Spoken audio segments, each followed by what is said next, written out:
A lição número 3 que vamos estudar hoje tem como título Mantendo o Foco em Deus. Continuamos trabalhando o livro de Esdras, hoje no capítulo 4, versículos de 1 a 3. Conforme eu disse na aula anterior, antes de você estudar a lição na sua casa, é bom você ler o texto base, porque é ele que dá sentido à argumentação que o autor quer fazer na lição que quer nos ensinar. No título da lição de hoje, temos uma palavra que ela não é muito comum no nosso dia a dia, que é a palavra foco. Eu quero deixar inicialmente 3 conceitos para a palavra foco, até para que nós possamos entender o que significa ou o que deve significar manter o foco em Deus. Foco, ponto principal de referência. Sobre qualquer assunto, sobre qualquer atividade, a principal referência é o foco. Segundo conceito, orientação básica a ser desejada. Conforme nós vamos estudar na lição de hoje, vai dar continuidade ao desafio que Deus coloca a alguns servos seus lá na Babilônia, na liderança do povo, para a reconstrução em Jerusalém. E havia uma orientação básica, e essa orientação básica é exatamente o foco que eles deveriam adotar.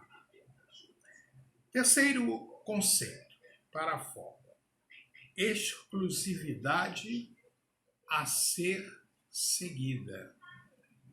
Quando nós pensamos em foco, não há uma ou mais referências para ser seguida. É uma orientação exclusiva a ser seguida. É isso que Deus vai colocar para Israel através da liderança daqueles servos seus.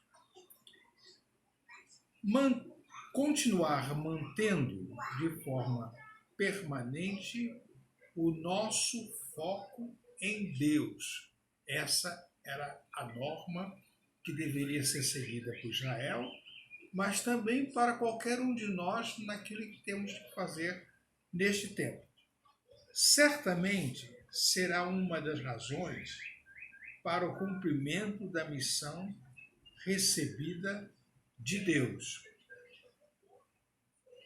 Aqueles soberanos determinaram que Israel pudesse reconstruir os muros de Jerusalém, o templo, mas, na verdade, eles eram apenas instrumentos de Deus para aquele propósito. Mantendo o foco em Deus, ser, mas não pertencer. Sempre parece estranho quando figuras não religiosas são usadas para o propósito de Deus. E aqui nessa lição, nós vamos verificar as figuras de Ciro e Dario I, que eram reis persas, mas que Deus os usou para que pudessem realizar o propósito da reconstrução em Jerusalém. Razões para cooperar com a reconstrução do templo em Jerusalém. Quais seriam as razões que se poderia ter em Ciro, em Dario, para serem instrumentos para a reconstrução do templo e dos muros em Jerusalém? Primeiro, Dario e Ciro, eles tinham propósitos particulares. Eles não eram assim apenas bonzinhos com Israel, mas eles queriam alcançar, através dessa permissão da reconstrução do templo e do muro, propósitos para o trabalho do seu reino. Primeira razão: manter a paz no meio do povo, manter a paz no meio do povo, enquanto Israel, com sua liderança, estivessem envolvidos na reconstrução dos muros e do templo, seria um instrumento para que aquele grande núcleo de Israel na Babilônia mantivesse a paz no meio daquele povo. A segunda razão tanto de Ciro como de Dario I era garantir o recolhimento dos impostos. O recolhimento dos impostos era uma maneira, um instrumento para manter as atividades do império. Essas eram as atitudes políticas dos soberanos. Mas eles estavam nos propósitos de Deus, porque Deus estava usando-os para o momento da reconstrução dos muros e a reconstrução do templo. E Deus usa a criatura do jeito que Ele quer, na hora que precisar e como entender. Eles eram do povo? Não eram do povo. Mas como estavam em posição de governo, eles poderiam ser instrumentos de Deus para fazer o seu propósito, que era fazer o povo voltar para Jerusalém já com o templo reconstruído. Agora, somos deste mundo, mas não pertencemos a este mundo. A palavra de Deus diz que nós não somos deste mundo. Jesus disse essa palavra. Não são do mundo, como eu do mundo não sou. Quando nós aceitamos a Jesus Cristo como Salvador, nós passamos a ter uma outra característica enquanto pessoa. Porque fomos comprados por um alto preço através do sacrifício de Jesus Cristo. Quando Jesus morreu na cruz do Calvário, ele estava pagando o preço para que cada um de nós passássemos a ser parte do seu grande povo. E agora nós somos pertencentes ao reino de Deus. Nós encontramos essa palavra nos escritos do apóstolo Paulo, quando ele disse: vós que não erais povo, agora sois povo de Deus. Essa palavra envolve o fato de que nós não somos desse mundo. Estando nesse mundo, precisamos estar aqui para agir segundo o propósito do Senhor, mas somos principalmente do reino de Deus. Agora, não priorizar as questões humanas e terrenas é o caminho para o cristão cumprir a sua missão.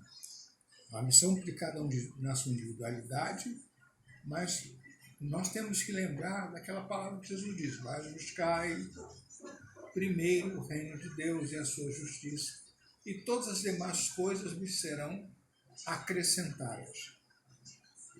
Liga essa palavra, a palavra que Jesus diz: não sois do mundo, como do mundo eu não sou. Agora, nós não deixamos de estar no mundo, e por isso nós temos atividades próprias da nossa atividade enquanto parte desse mundo. Mas a nossa prioridade nunca pode ser as coisas do mundo ou as coisas terrenas, porque a missão que Deus entrega a cada pessoa, a missão que Deus entrega a cada igreja, está acima das atividades terrenas que porventura nós possamos desenvolver. Estar ligado com o propósito de Deus para a sua vida e consagrar-se ao Senhor para uma vida útil. São os caminhos para cumprirmos com eficiência a missão ordenada por Deus. Precisamos também consagrar a nossa vida e estarmos dependentes de Deus. E foi exatamente aquelas lideranças que mencionadas no livro de Esdras fizeram para que pudessem realmente efetivar uma liderança eficaz para realizar os propósitos do Senhor. O segundo ponto da nossa lição, mantendo o foco em Deus, Deus tem uma missão para seus servos.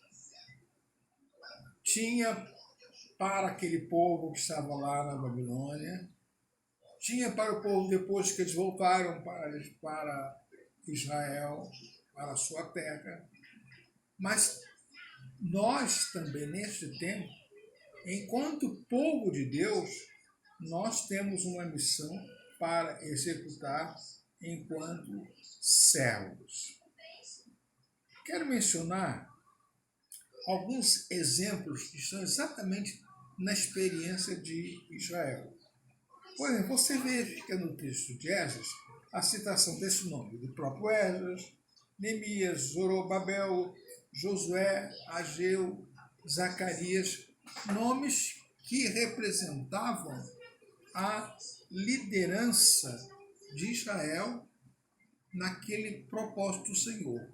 Mas como líderes que eram, eles tinham propósito que Deus reservava para cada um deles. Esdras, o propósito que Deus queria usar seria na reconstrução do muro de Jerusalém e nas reformas religiosas.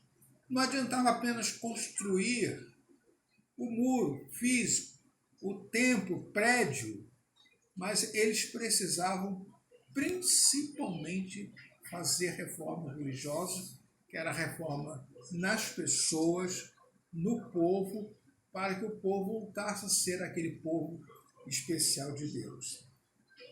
Deus queria usar a liderança de Esdras nesses dois aspectos, a reconstrução da muralha, enquanto ele ajudava na coordenação das muralhas, também nas reformas religiosas, alcançando cada pessoa.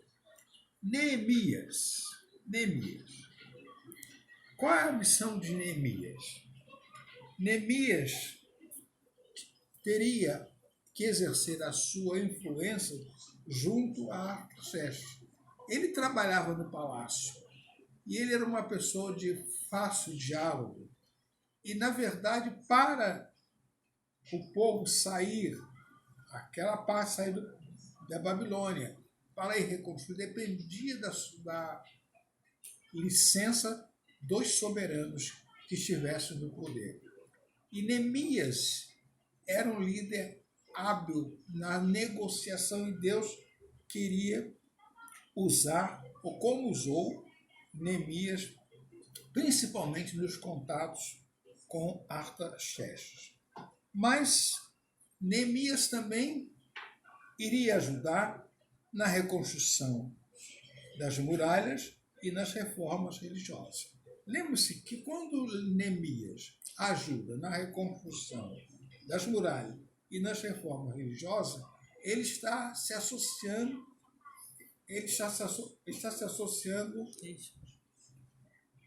a Esdras para fazer o trabalho.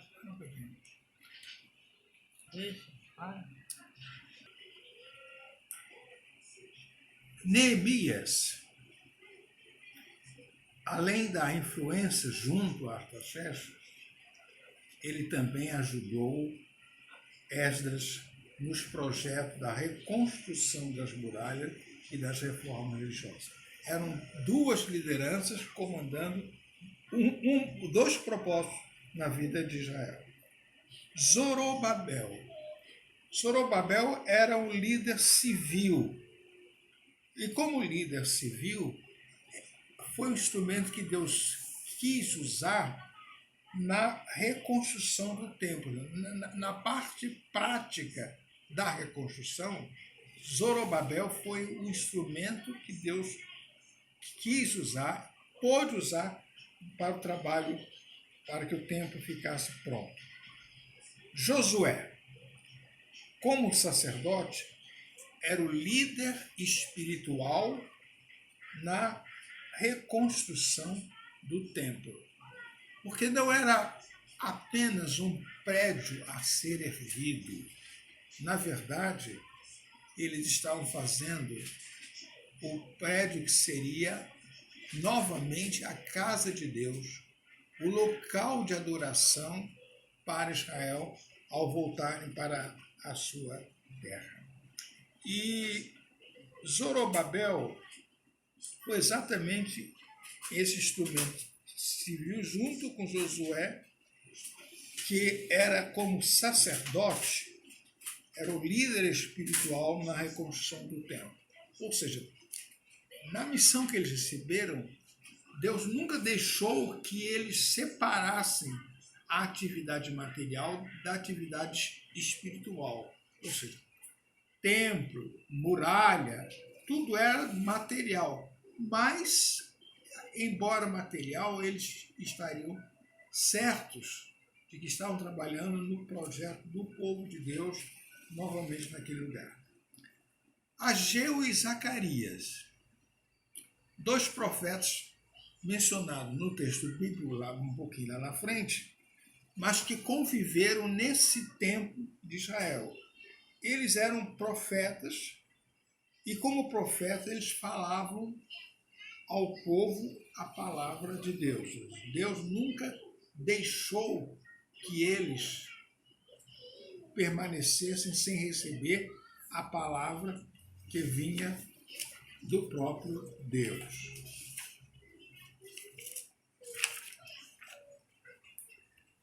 Não há coisa melhor do que estar no centro da vontade de Deus.